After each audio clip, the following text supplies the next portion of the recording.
तो बिहार चुनाव के लिए ये बीजेपी की लिस्ट जारी कर दी गई है और पहली लिस्ट में 71 उम्मीदवारों के नाम शामिल हैं। तो सिवान से मंगल पांडे बीजेपी प्रत्याशी और कटिहार से अगर बात करें तो तारा किशोर हैं और लालगंज से संजय कुमार, बांकीपुर से नितिन और ये तमाम नाम निकल के सामने आ रहे हैं। तो हाजीपुर से अवधेश सिंह है और तारापुर से सम्राट चौधरी को टिकट मिला है। ये बड़ी खबर आपको बता रहे हैं जहां पर बिहार विधानसभा चुनाव को देखते हुए सियासी हलचल और अब ये पहले लिस्ट निकाली गई है। तो बीजेपी बिहार की तरफ से पहली लिस्ट जारी कर दी गई है और हाजीपुर से अवधेश सिंह है। ये बड़ी खबर आपको बता रहे हैं।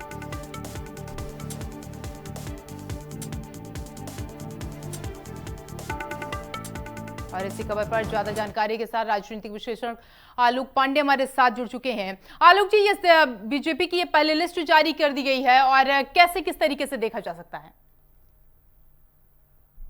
देखिए, आप चुनाव के ज्यादा दिन बचे नहीं हैं और सभी को अपने लिस्ट तो जारी करना ही चाहिए था, लेकिन फिर भी कम से कम इस समय आरजेडी और जो इंडिया अलायंस है उसकी तुलना में भारतीय जनता पार्टी ज्यादा ऑर्गेनाइज लग रही है या एनडीए ज्यादा ऑर्गेनाइज लग रहा है, उसमें भी भारतीय जनता पार्टी। तो भारतीय जनता पार्टी हमेशा बदनाम रहती थी कि चुनाव के आखिरी दिन तक आकर के कहीं न कहीं पर वो लिस्ट जारी करती थी। जिस दिन फॉर्म भरना होता था उसके एक दिन पहले लिस्ट जारी करती थी। इससे उनके प्रत्याशियों को उस तरह से चुनाव लड़ने में दिक्कत आती थी। तो अब भारतीय जनता पार्टी ने कम से कम अपना वो जो एक ट्रैक रिकॉर्ड है उस ट्रैक रिकॉर्ड को भी ठीक करने की कोशिश की है और इसका लाभ भारतीय जनता पार्टी को अवश्य प्राप्त हो।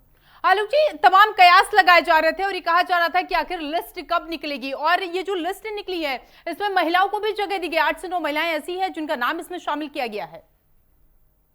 देखिए, अब मोदी जी की विचारधारा का छाप है, नारी महिला सशक्तिकरण की बात है और भारतीय जनता पार्टी को कथनी और करनी में अगर सामंजस्य नहीं दिखाएगी तो निश्चित बात है उसका मुद्दा चुनाव पर उठेगी। और भारतीय जनता पार्टी ने इसीलिए इस तरह के समन्वय की बात रखी है कि महिलाओं की भागीदारी की जो बात है वो सुनिश्चित हो।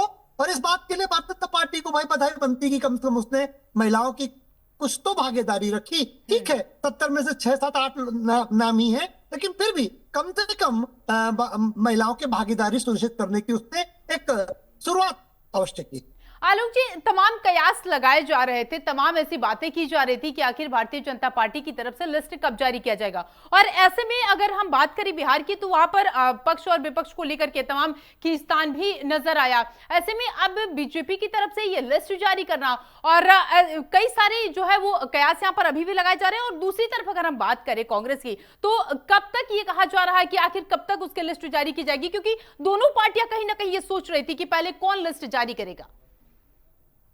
देखिए, वैसे तो कोई फिक्स नहीं होता, लेकिन आमतौर पे माना जाता है कि चुनाव में अगर आप ज्यादा कॉन्फिडेंट हैं, ज्यादा ऑर्गेनाइज्ड हैं, तो फिर आप चीजें समय से करेंगे। अगर कोई अवरोध नहीं आ रहा है, अगर कोई दिक्कत नहीं आ रही है, तो चीजें ऑर्गेनाइज तरीके से करेंगे। आरजेडी और कांग्रेस तो दिक्कतें हैं। कांग्रेस ने भी तेजस्वी को अपना मुख्यमंत्री उम्मीदवार तक नहीं माना। इंडिया अलायंस में अभी कौन मुख्यमंत्री बनेगा सबको पता है, तेजस्वी की संभावना हो सकती है, लेकिन कांग्रेस ने क्या स्वीकार किया है। तो अभी जो इंडिया अलायंस है, महागठबंधन है, उसमें सारी चीजें ठीक चल रही है। ये कहना बड़ा मैं मानता हूं कि डाउटफुल है, सारी चीजें ठीक नहीं है। और इधर भारतीय जनता पार्टी ये संदेश देने की कोशिश कर रही है कि न केवल एनडीए कुंबे में ठीक है, उसने सीट का बंटवारा बहुत ही सरलता और सहजता से किया। उसके बाद उसने अपनी पहली लिस्ट भी जारी कर दी।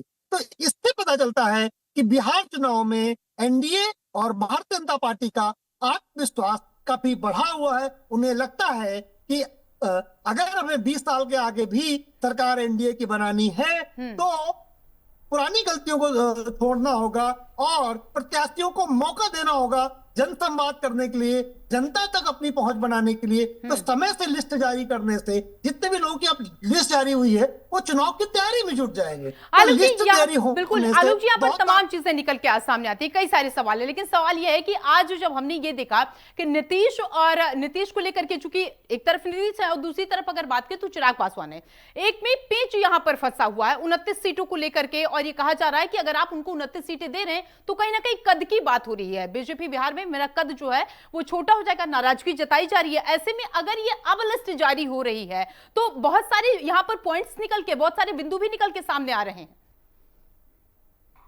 चिराग पासवान ने जो बात कही थी उसमें उनकी 30 सीटें एक डिमांड थी कि भाई एक लोकसभा में 6 सीटों के आसपास बनता है तो हमें 30 सीटें मिलनी चाहिए। हालांकि उन्हें जो 30 सीटें या 29 सीटें मिली माना जाता है कि ये उनके कद से बड़ी है, लेकिन अगर वो लोकसभा की गणना के हिसाब से देखें, पिछले परफॉर्मेंस के हिसाब से देखें, तो चिराग को जितनी मिलनी चाहिए उतनी ही मिली है। लेकिन फिर भी बिहार विधानसभा चुनाव में चिराग को जो मिला है 29 सीटों का, वो माना जाता है कि अप्रत्याशित है।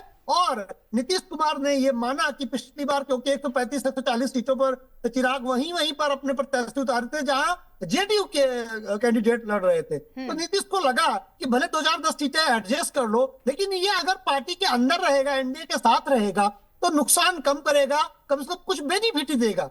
अगर इसकी जीत 5-7 सीटें ज्यादा लेना चाहता है चिराग, तो जेडीयू ने कहीं ना कहीं पर वो समझौता किया, क्योंकि उसे पता है कि चिराग अगर अपने आप को नुकसान पहुंचा करके भी अगर वो एनडीए से बाहर होते हैं, स्वयं को नुकसान पहुंचाते हैं, तो उससे ज्यादा वो जेडीयू को नुकसान पहुंचाएंगे। इसीलिए जेडीयू ने भी खून का घूंट पी लिया है और चिराग को उनकी जो डिमांड है, लगभग डिमांड 30-32 की डिमांड की उम्मीद थी, और वो 29 सीटें उन्हें पूरी की गई। तो चिराग की बात को मान करके एनडीए ने कम से कम जो संभावित नुकसान कर सकते थे चिराग, उसको रोकने में एक महती भूमिका निभाई।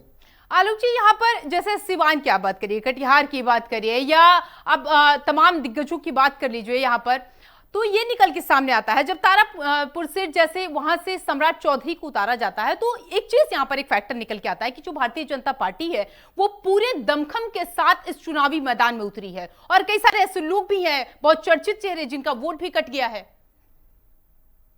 बिल्कुल, ये बात अभी जब से आपके डिबेट स्टोरी में बार बार कह रहा हूं, आपने बिल्कुल सही प्रश्न उठाया है कि भारतीय जनता पार्टी को कॉन्फिडेंस है।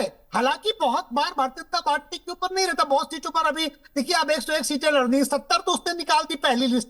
हमेशा भारतीय जनता पार्टी 70% वाला काम तो अच्छा करती है, लेकिन जो बचा हुआ 30% है उसमें भारतीय जनता पार्टी हमेशा गलती करती है। देखना यह है कि भारतीय जनता पार्टी जो अपने 30% कैंडिडेट है, उनको जो वो डिस्प्यूटेड वाले हैं, जहां पे विद्रोह हो सकता है, जहां एक से ज्यादा बहुत सारे लोग डिमांड वाले हैं, क्या भारतीय जनता पार्टी वहां भी समय के साथ ही सीटें निकाल पाएगी? क्या सभी प्रत्याशियों की घोषणा वो समय से कर पाएगी, या इन 30 सीटों की घोषणा भी वैसे ही करेगी जैसे उत्तर प्रदेश के विधानसभा चुनाव में फॉर्म भरने के एक दिन पहले किया था? अगर भारतीय जनता पार्टी आने वाले जो 31 सीटें और उसके पास जो उसकी कोटे की हैं, उनकी सीटें भी अगर समय से जारी कर देती है, तो मैं मानूंगा कि भारतीय जनता पार्टी ने अपनी भूल सुधार करना शुरू कर दिया। लेकिन अगर भारतीय जनता पार्टी ने जो 30% सीटें हैं उसमें हीला हवाला करी, उसमें फिर अंतिम समय तक चुनाव को फंसाया, तो इसका नुकसान भारतीय जनता पार्टी को उठाना पड़ेगा। लेकिन आज उसने सीटें जारी करके, आज लिस्ट जारी करके पहला छक्का मार दिया है, फर्स्ट बॉल में फर्स्ट छक्का मार दिया है, और उसने संकेत दिया है कि बिहार के चुनाव पर वो कोई भी लापरवाही करने नहीं जा रहे। तो आज की लिस्ट तो यही निष्कर्ष निकलता है कि उन्होंने सही कदम उठाया। ठीक है आलोक जी, बने रहेगा आप हमारे साथ। तो बिहार चुनाव के लिए बीजेपी ने ये लिस्ट जारी की है, पहले लिस्ट जारी कर दी गई है और 71 नाम इसमें शामिल है।